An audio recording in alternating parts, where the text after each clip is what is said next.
Kumusta madlang pangit? Sa video na to ay hayaan nyo akong igala ko kayo sa ilang magandang lugar dito sa South Korea. Mga lugar na maaaring bago pa lang sa inyong paningin. Kaya stay put lang kayo dyan at mag-chill habang nanonood sa aking video. Nariyan ang Kotbawi Plaza sa Banggudong Ulsan na isa sa active spot sa gawing silangan ng Ulsan.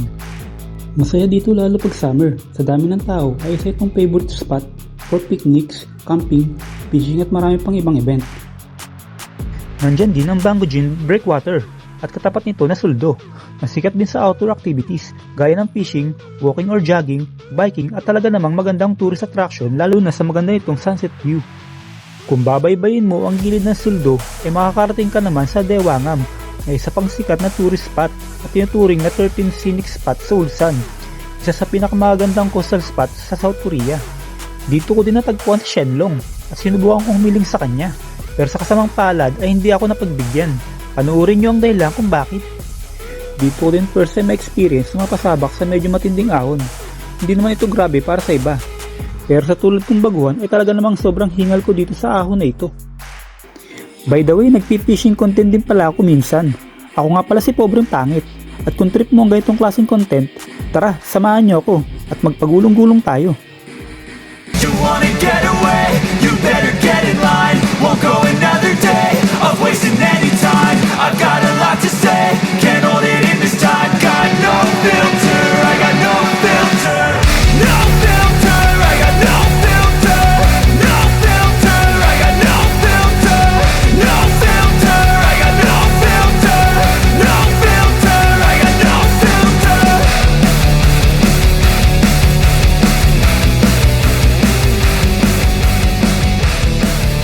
Ganda! Enjoy na! So umpisa pa lang ay nagkaberya na agad sa pag-record ko ng video. Bali hindi pala nakunan yung simula ng video.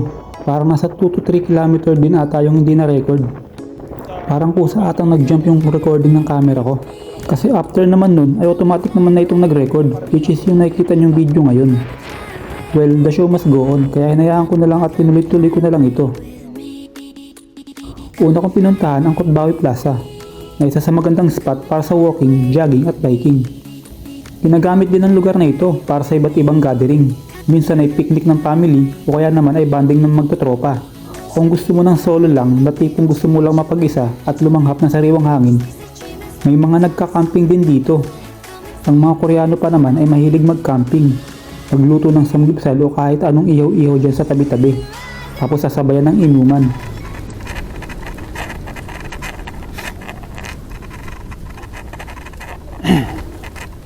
Bilaran ng seaweeds.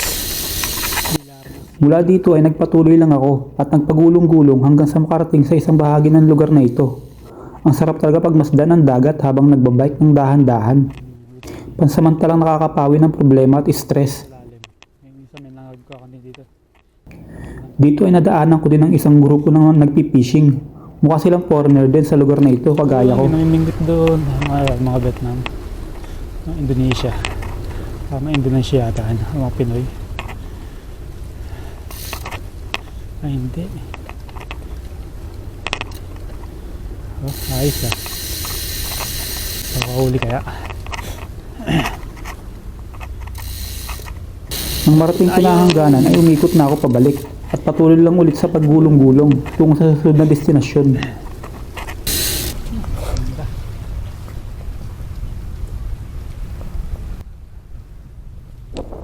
Buwelo dito.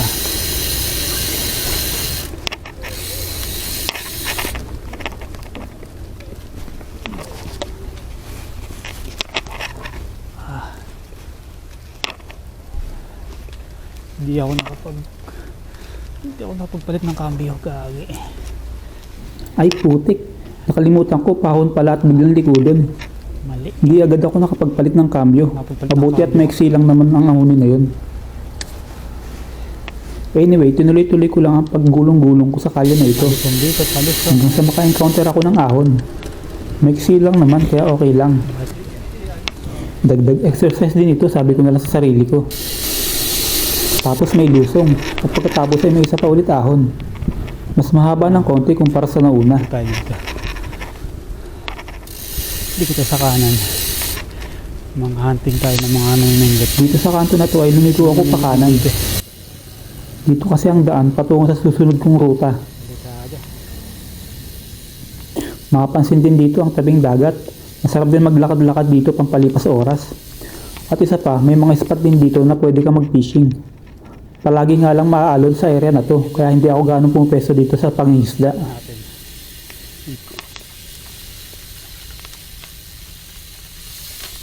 Uy, laki. Haba ah. Saglit kong sinilip yung namimingwit dito. Dahil malayo pa lang ay tanaw ko na ang fishing rod, kaya naisipan kong sumilip ng konti. At ito, nandito nga si Manong. Si Manong. Tamang chill fishing lang habang nakaupo at nag-aantay na may kumagal sa kanyang pamingwit. Ganyan, chillax na chillax lang. Chill. After nun ay dito din sa daan na ito, ibinuhos ko ang aking buong lakas sa pagbabike. Talagang pinargahan ko sa part na to para wala nang makarimati pa.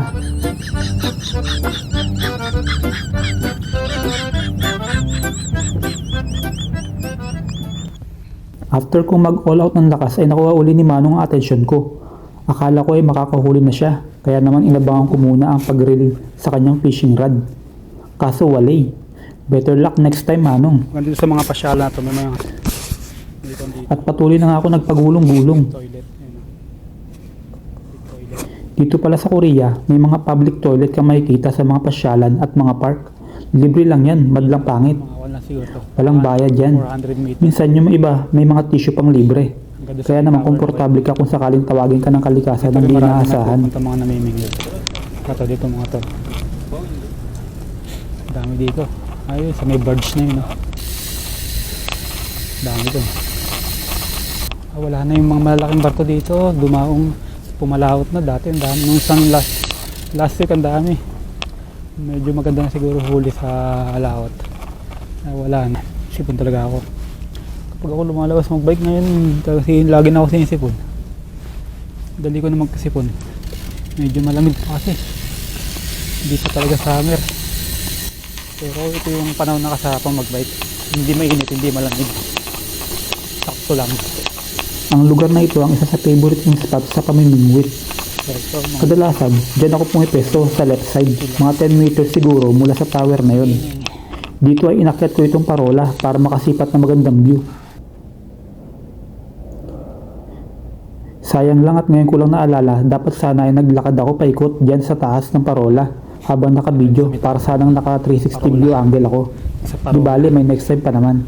Parola. Sail away, we are flying to space. Set the course, raise the sail as we ride on cosmic waves. We sail away, we sail away, we sail away, we sail Ayun yung suldo. Dun. Pupunta ako dun mamaya. Iikot ako. Iikot ako dun. Ito ba yun? Nandun. Kaya yung may estatong isda na yun. Suldo. Whale Island. Ano may kita? Ayun o. Whale Island. sail away, we are flying to space. Promise we'll be back one day, and the world Ito naman lobat yung aking camera. Marami pa mapupuntahan.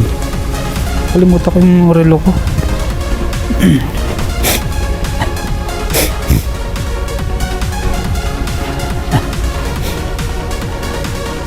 Let's go.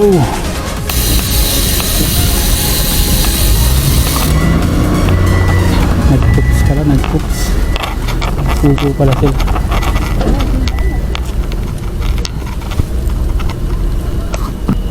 Oh, delikado din dito. Mahirap na iliko dito.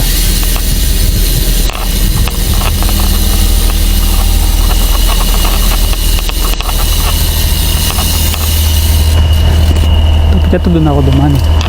Dito na ako dadaan para mabilis. May daanan naman ng pambike kaya lang malaki kasi yung bike ko eh. Hindi. Mabilis pa dito. Doon matagal. Dito diretso lang oh. Ayun oh. Dalawang level lang. Doon daming ikot. Pambitukang manok.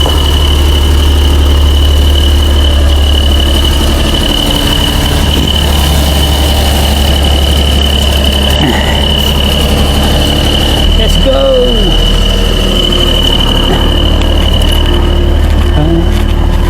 Daming baon ni kuya na pang fishing gear. Talagang pinagtanuhan. Ang uulan. Uulan na yata. Ang daya na-wreck yata ako ng weather. Nakalagay sa weather yung ganda ng panahon. Pero baka sana naman dito tumuloy. Nararamdaman ako konting patak eh.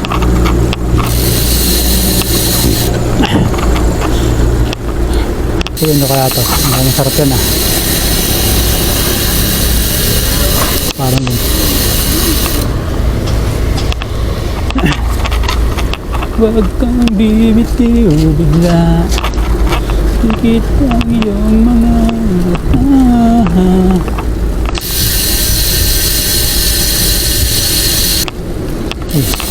Dito palengke ng mga seafood. Palengke lang ng mga seafood dito. Puro pang seafoods. Ang bango ng daing ah. Nakakagutom yung amoy. Nakakagutom yung amoy ng daing. Amoy daings. Amoy daings loads. Kakagutom. Tapos meron kang sukang pinakurat. Sarap niyan. Daing sa may sukang pinakurat.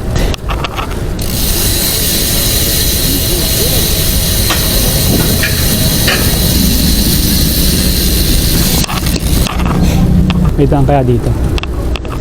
Parang may daan naman yata dito. Tingnan ko nga. Mukhang wala na. Hindi, meron yan. Sige, ipilit natin. Pag wala, di balik. Nagkakatay ngayon dito na malalaki ah. Hindi ko na-tsempuan ah. Ayun, meron pala. Meron nga palang daan. Pero dito meron pa rin eh. Sagad na natin. Total, nandito na rin lang tayo.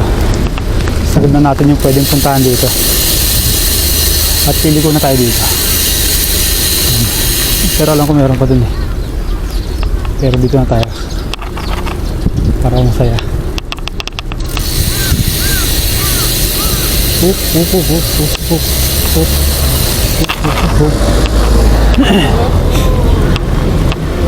Lapit tayo sa entrance ng Suldo. Pag foreigner, Suldo ang tawag. Pag Koreano, Sulto. Sulto ang tawag, Sulto. After ko magpicture sa parola ay sumigi na uli ako. Muli ay nagpagulong-gulong na naman ako. Sa aking paggulong-gulong sa wakas ay nakarating ko naman ang next target na destination, ang Suldo o Whale Island. Dami ngayon, siksikan.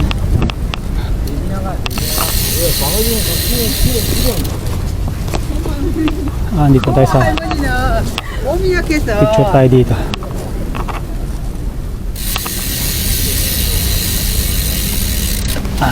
Estatua ng Suldo. Yan, Whale Island.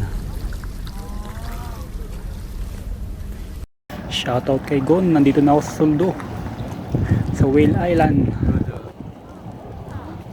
Gon, shoutout.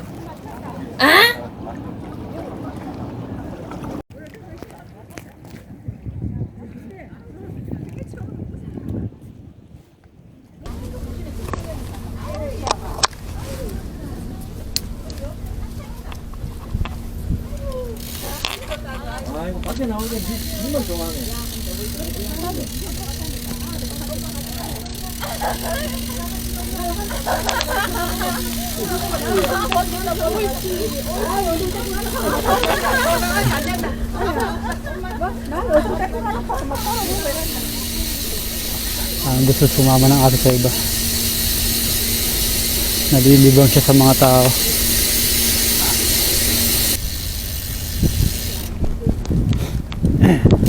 Dami na namimingwit dito. Kabila, no? Parang hindi pa naman talaga ito yung pinakapik na na season, fishing season. Kasarapan lang, gawa na hindi mainit. Kahit sabihin wala pang ganong huli ngayon.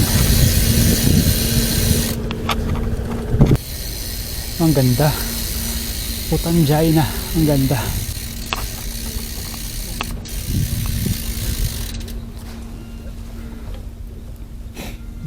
Daming tao dito.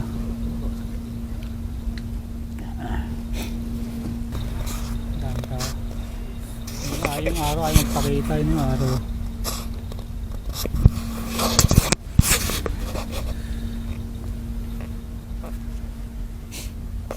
Ang ganda dun. Ito yung kanina natanaw natin. Tower natin. Wala pang kaagat niyan. Ikot natin yung tower na yan.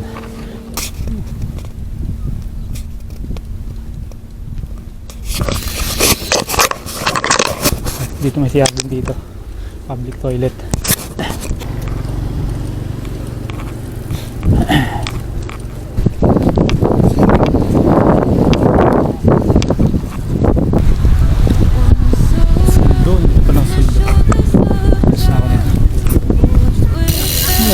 Biglang dito.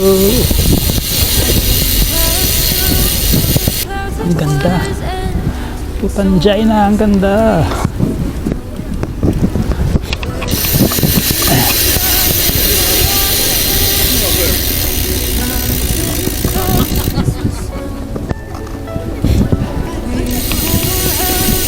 Doon sa Tewangan. Sa Tewangan. Mag-aaway na sila. Yan na, mag-aaway na. Yan na.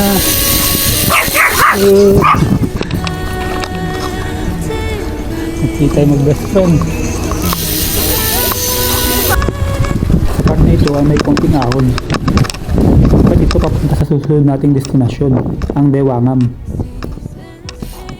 Mas matao nga lang ngayon kumpara sa nakaraang dumaan ako dito.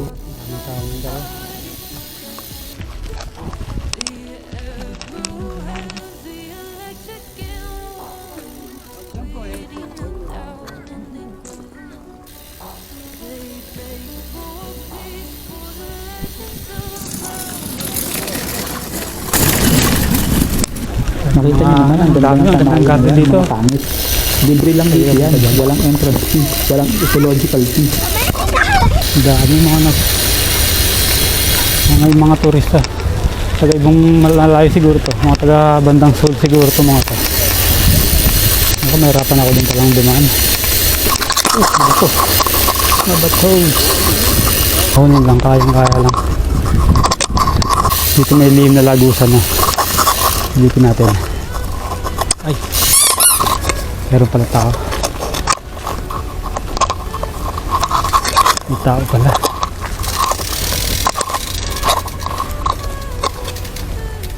Kakayanin ko kata. Walang tao. Kaya to eh. Kaya naghalangan ako may tao.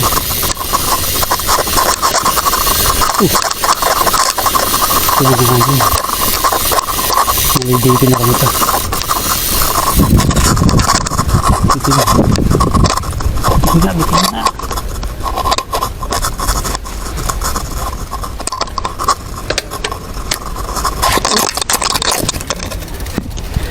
Dulas.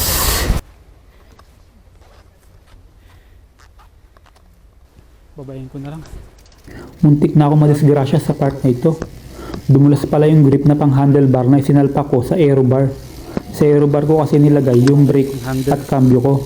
Hindi kasi sila kasya sa handle ng drop bar na pang road bike. Pinalitan ko kasi ng drop bar yung mountain bike ko. Bala ko kasi siyang i-convert sa gravel bike. Pero ayaw ko naman palitan yung brake at cambio ko na pang mountain bike. Medyo nakaka-stress din pala mag-change setup ng bike lalo kung kapas ang budget mo. Kaya nakapit nyo. Oh, ang ganda.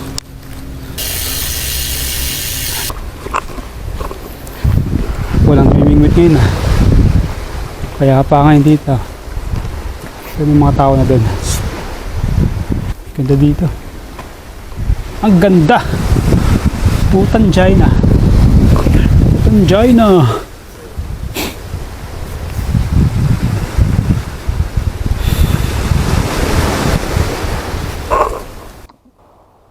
Sana ang bala kong puntahan eh. Sandali akong huminto dito para magmerienda, para may energy uli sa aking paggulong-gulong. Energy drink pala to. Pagkatapos ay lumarga na uli ako. Kala ko Nadaanan ko itong maliit na tulay. Ang cute. mga tao. Kailangan dahan-dahan. Yung mga bata pa nandun.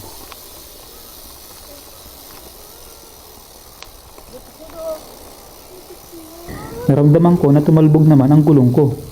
Pinalitan ko din kasi ang gulong ko mula 2.25mm na pang MTB at ginawa kong 1.95mm na parang pang gravel tire ang dating.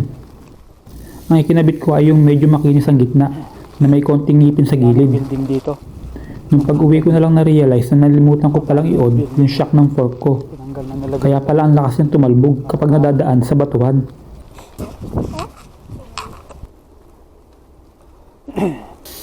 Dahil madaming tao ngayon sa bridge ng Dewangan, Kung mga bandang kung kahit hindi na ako naglakas pa ng loob na puntahan ito, wala nang ganong tao niyan. may ibang pagkakataon pa naman para dyan.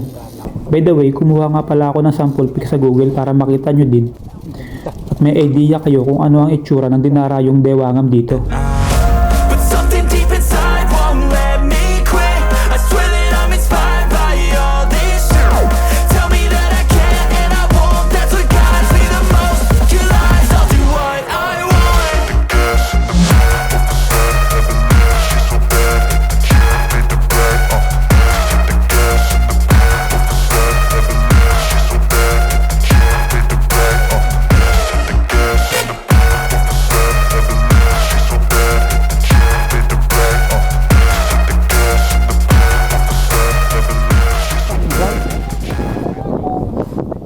Alright. Dito tayo sa Dewangan. Dito maganda rin dito. Meron pa.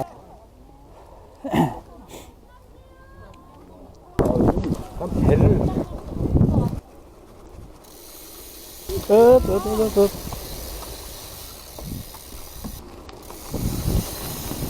After nun ay nagpagulong-gulong-gulong na naman ang pobre. Tinaha ko itong palabas. Grabe, may ahonin pala dito. Medyo makunat din at mahaba din ang bagya.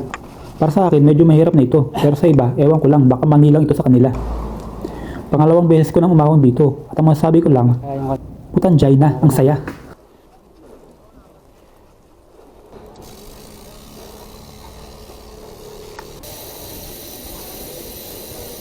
ayun yung dragon pala. Dire-diretso na sana akong lalabas patungo ng highway nang matanaw ko yung malaking dragon na dinarayo ding pasyalan dito.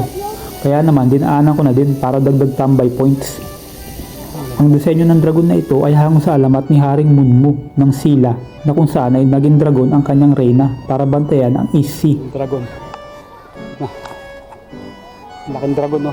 Shenlong.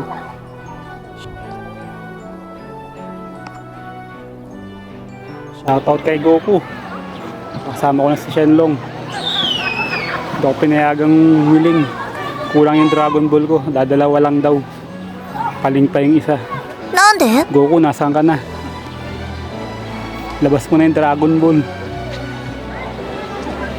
Oh, ang daming humihiling dito, mga bata. Ilang beses ko na ito nakita pero ngayon ko lang mas na-appreciate ang ganda kung kailan mag-isa lang akong gumagala. Ewan ko ba kung ako lang ang nakakaramdam nito na minsan may mga pagkakataon mas may enjoy mong mamasyal kapag mag-isa ka lang. Yung pakiramdam na para bang walang limit sa oras mo at wala kang inaalala na may kasama ka na baka mamaya mag-aya na biglang umalis o lumipat sa ibang lugar. Hindi naman sa ayaw ko nang may kasama. Gumagala din naman ako minsan na may kasama ang tropa. Basta may bukod na level ng excitement yung mamasyal ka kasama ang tropa o ng pamilya at ibang excitement din naman pag solo ka.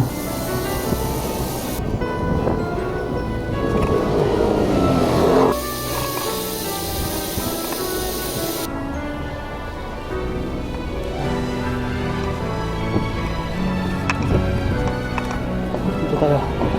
Dito.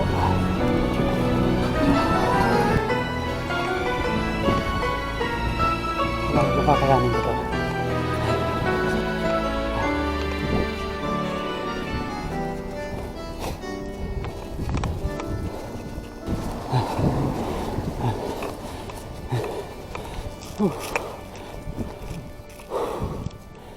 At dito may mas makunat pa pala na ahon.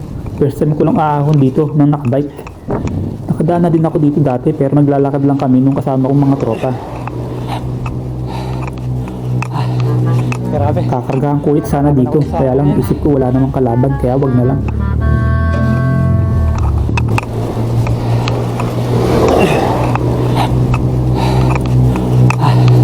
Grabe.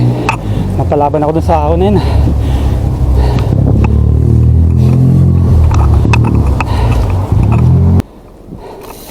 Ayos, dire-diretso na to hanggang makarating ako sa highway.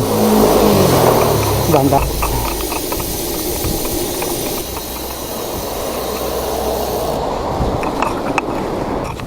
Okay.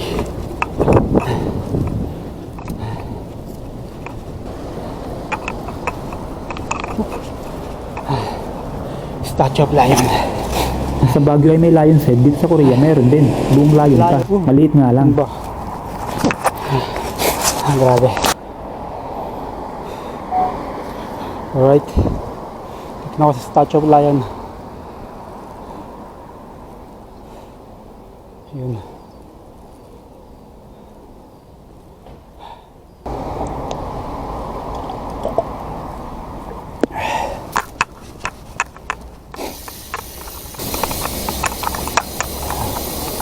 Uy, nako, ano nangyari dito? Ako may mga bubog dito. At hindi nilinis.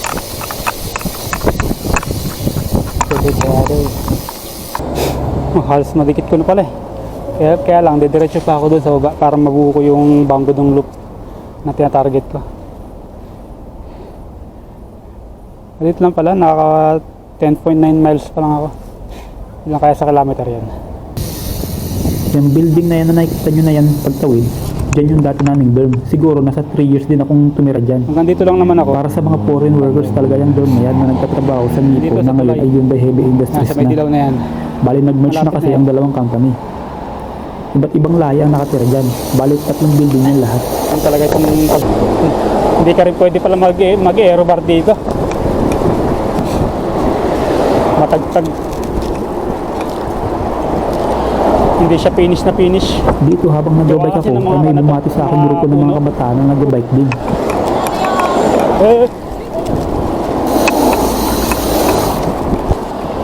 Ayun, malapit na. Tapos ko na rin. Nice one, baby. Nice one, baby. Hindi pa pala. May konti pa palang bagya. Oh, makitid. Tandaan lang. Makitid. Wala naman sigurong sakyan dyan, ha? Meron pa rin. Buti na lang, hindi ako tumawid. Hindi, yari ako.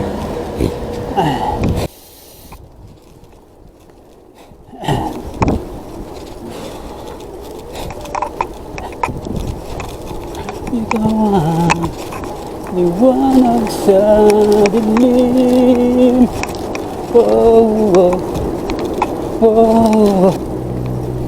Unti-untiin ko lang. Hindi naman tayo expert, hindi naman tayo pro. Makabawas lang ng taba sa katawan, okay na yun. Makabawas ng timbang. Kasi dito sa Korea, kapag 5'4" ang height mo, tapos titimbang ka ng 70 kilo, parang overweight na yun sa kanila. Parang obese na yun kapag ikaw ay may height na 5'4" tapos 70 kilo, parang hindi na maganda. Pero sa atin sa Pinas, okay naman eh. Kung titignan mo naman yung katawan ko, hindi man ako mataba. Makakan lang talaga ako, matimbang lang talaga ako ng mabigat. Ayun na yung tulay.